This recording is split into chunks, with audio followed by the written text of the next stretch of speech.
Bien-aimés, comme je disais, nous allons partager,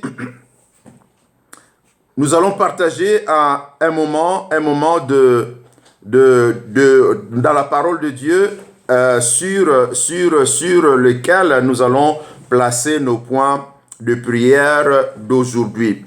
Nous continuons dans la grande pensée qui est l'amour. C'est aussi faire aux autres ce qu'on attend d'eux. L'amour, c'est aussi faire aux autres ce qu'on attend d'eux. Et le dimanche passé, j'avais partagé sur le plus grand commandement. Le plus grand commandement, pourquoi le plus grand commandement? Parce que le plus grand commandement nous montre l'amour qui doit être notre caractéristique, l'amour qui doit être notre nature, l'amour qui doit être le fondement de notre marche avec le Seigneur. Et pourquoi l'amour? C'est parce que l'amour, c'est le résumé de l'obéissance à la parole de Dieu. Dans le livre des Jean, comme nous le savons, Jean chapitre 13, le verset 34 et le verset 35 nous montre Jésus en train de parler à ses disciples. Il leur dit, je vous donne un commandement nouveau. Aimez-vous les uns les autres. Comme moi je vous ai aimé, et aimez-vous aussi les uns les autres. À ceci ou par ceci, tous sauront que vous êtes mes disciples. Donc la chose qui montre au monde que nous sommes des disciples de Jésus-Christ, bien aimé, ce n'est même pas la prière, ce n'est pas les jeûnes, ce n'est pas la dîme, ce n'est pas les offrandes, mais c'est plutôt l'amour. Donc tout ce que nous faisons pour le Seigneur doit reposer sur l'amour. Là où il n'y a pas d'amour, tous nos sacrifices seront nuls. L'apôtre Paul nous le montre dans 1 Corinthiens chapitre 13. Il dit, je peux avoir toute la connaissance, je peux parler la langue des anges, je peux prophétiser, je peux prêcher, je peux faire tout ce que je fais. Mais si je n'ai pas d'amour, je suis nul. Si je n'ai pas d'amour, tout ça c'est rien. Donc, en d'autres termes, la parole de Dieu, les instructions de notre Seigneur Jésus-Christ sont résumées par l'amour du prochain. L'amour du prochain, c'est le résumé de la parole de Dieu. Là où il n'y a pas d'amour, tout ce qu'on fait, c'est rien. Donc, la parole de Dieu, plutôt, l'amour doit être le fondement de notre marche avec le Seigneur. L'amour doit être le soubassement de tout ce que nous faisons. C'est pourquoi nous sommes en train de voir l'amour, nous sommes en train d'étudier, nous sommes en train de voir ce que c'est l'amour, comment faire, quel est le comportement, quelle est l'attitude, quelles sont les paroles, quels sont les gestes, les réactions de l'amour. Nous sommes en train de voir tout ça. Pourquoi? Parce que l'amour, c'est l'une des clés, l'une des trois clés que nous avions vues qui vont nous permettre d'amener les bénédictions que Dieu a déclarées sur nous, qui sont encore spirituelles, de les amener dans le monde physique, dans le monde palpable, dans le monde réel. Nous avions vu, la première clé, c'était le travail. Dieu multiplie le travail. Là où il y a la paresse, il n'y aura rien. La deuxième clé, nous avions vu, c'était la compréhension du timing de Dieu, parce que Dieu agit dans les temps. Il n'agit pas avant les temps, mais il est plutôt dans les temps. Car il fait toutes choses bonnes en son temps. Et la troisième clé, nous avions vu, c'était l'obéissance à la parole de Dieu. Et l'obéissance à la parole de Dieu est résumée par l'amour. Donc l'amour est l'élément le plus important dans notre marche avec le Seigneur. Et comme je disais le dimanche passé, nous avions vu le plus grand commandement. Le plus grand commandement, c'est l'amour pour Dieu. Dans le livre de Matthieu, Matthieu chapitre 22, le verset 36, le verset 36 au verset 39, du verset 36 au verset 39, je pourrais même aller jusqu'au verset 40. Je vais lire rapidement. Je disais Matthieu chapitre 22, verset 36 à 40. Je lis rapidement. Maître, quel est le plus grand commandement de la loi? Maître, quel est le plus grand commandement de la loi? Ici, quelqu'un qui était chercheur dans la loi, qui était connaisseur de la loi, il demande à Jésus-Christ, Maître, quel est le plus grand commandement de la loi? Quel est le plus grand commandement de la loi? Sa question, c'était de savoir le plus grand commandement de la loi. Et Jésus-Christ lui donne la réponse dans le verset 37. Jésus lui répondit, « Tu aimeras le Seigneur ton Dieu de tout ton cœur, de toute ton âme et de toute ta pensée. Tu aimeras l'Éternel ton Dieu de tout ton cœur, de toute ton âme et de toute ta pensée. » Et dans le livre de Luc, le verset 10-27 nous ajoute même de toute ta force. Donc tu dois aimer, nous sommes supposés aimer Dieu de tout notre cœur, de toute notre âme, de toute notre pensée et de toute notre force. En d'autres termes, tout notre être, tout ce que nous sommes doit aimer Dieu. Tout ce que je suis doit aimer Dieu. En d'autres termes, Dieu doit être la priorité dans ma vie. Quand je me réveille le matin, la première seconde, la première pensée qui doit traverser mon intelligence, ça doit être Dieu. Et le soir, avant de dormir, la dernière pensée qui doit traverser mon intelligence, ça doit être Dieu. Dieu doit occuper tout mon être. Aime l'Éternel, ton Dieu, de tout ton cœur, de toute ton âme, de toute ta pensée et de toute ta force. Jésus-Christ dit, c'est le premier et le plus grand commandement. Le verset 39, plutôt le verset 38, c'est le premier et le plus grand commandement. Et le verset 39 dit, et voici le second qui lui est semblable. En d'autres termes, qui est comme lui. Un second qui est comme le premier. Il dit, tu aimeras ton prochain comme toi-même. D'où j'avais dit, si nous ne savons pas aimer Dieu, bien aimé, si dans nos cœurs il n'y a pas le vrai amour pour Dieu, nous ne saurons pas aimer le prochain. Le deux commandements, Jésus, on lui avait demandé le premier commandement. Il a donné le premier commandement et il ne s'était pas arrêté. Ensuite, il a donné le deuxième.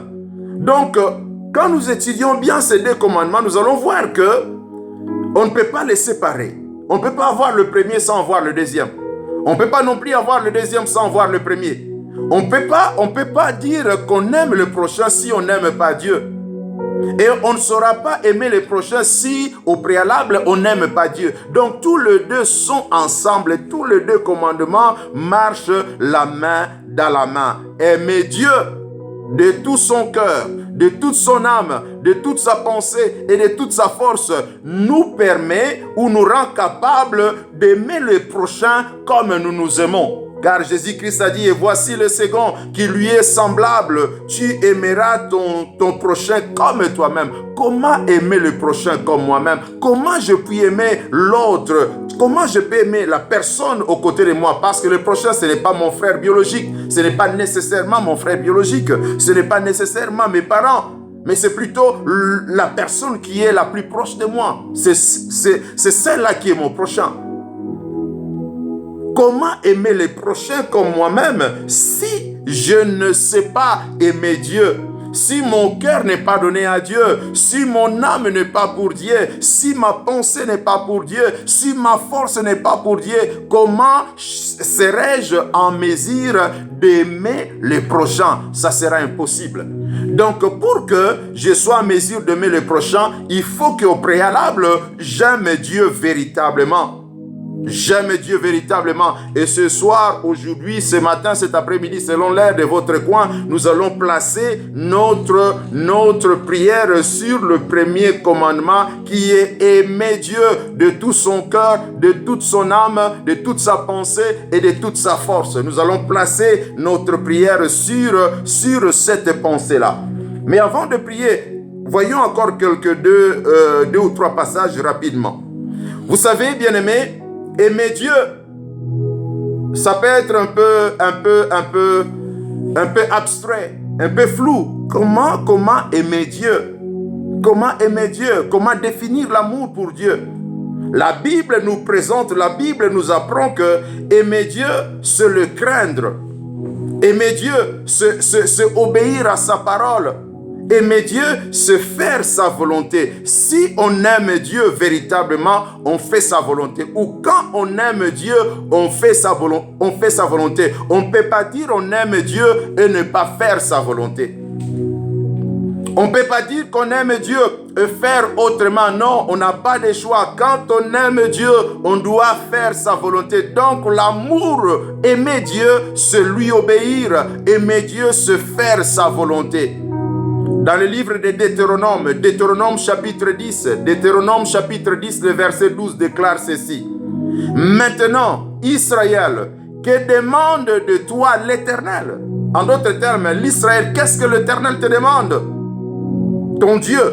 Si ce n'est que tu craignes l'Éternel, ton Dieu, afin de marcher dans toutes ses voies, d'aimer et de servir l'Éternel, ton Dieu, de tout ton cœur et de toute ton âme. En d'autres termes, Dieu, au travers de Moïse, au travers de la bouche de Moïse, il apprend à Israël que ce que lui attend d'eux, ce que Dieu attend d'Israël, ce que Israël les craigne.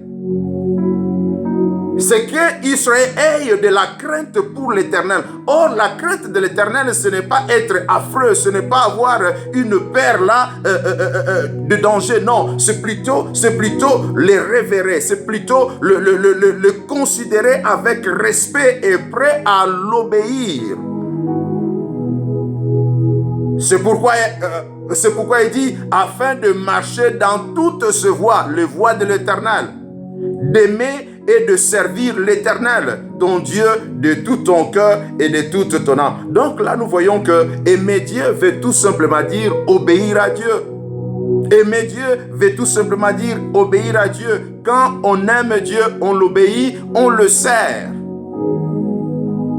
Et nous voyons la même pensée dans le livre de Jean, Jean chapitre 14, le verset 24, qui dit « Celui qui n'aime pas » plutôt celui qui ne m'aime pas. Ici, c'est Jésus qui parle dans Jean 14, verset 24. Il dit, celui qui ne m'aime pas ne garde point mes paroles. Celui qui ne m'aime pas ne garde point mes paroles. Et la parole que vous attendez n'est pas de moi, mais du Père qui m'a envoyé. En d'autres termes, Jésus-Christ est en train de dire, celui qui m'aime pratique ou il fait la parole de mon Père. Il obéit à la parole de mon Père. Il pratique la parole de mon Père.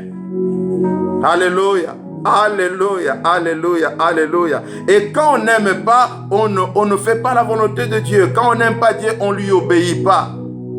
Mais s'il y a véritablement l'amour de Dieu dans nos cœurs, nous allons lui obéir, nous allons lui être obéissants, nous allons faire sa volonté. Alléluia, alléluia. Et aujourd'hui, nous allons prier par rapport à cette pensée-là de l'obéissance à Dieu. Et l'obéissance à Dieu ne vient pas d'ailleurs. C'est Dieu lui-même qui donne la capacité d'obéir à sa parole.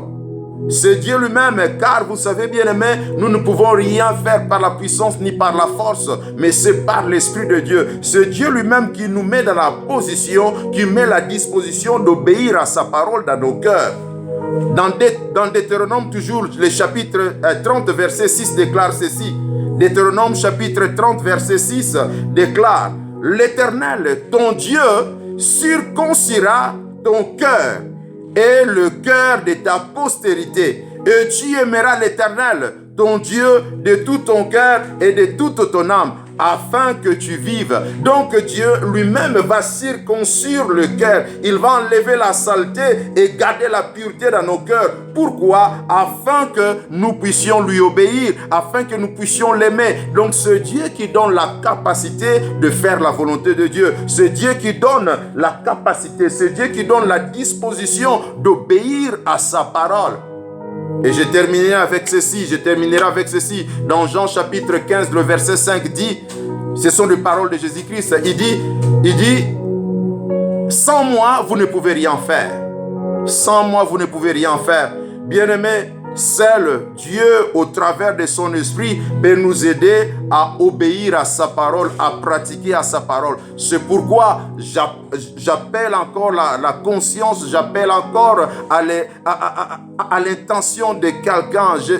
J'interpelle quelqu'un, tout celui qui n'a pas encore donné sa vie à Jésus-Christ. Bien-aimé, c'est impossible d'aimer Dieu sans avoir donné son cœur, sans avoir donné sa vie à Jésus-Christ. Ici, nous venons de voir que Jésus-Christ nous dit, sans lui en nous, nous ne pouvons rien faire. Sans la présence de Jésus-Christ au trône de notre vie, nous ne pouvons rien faire. Je donne quelques secondes à toute personne, quelqu'un qui n'a pas encore donné sa vie à Jésus-Christ.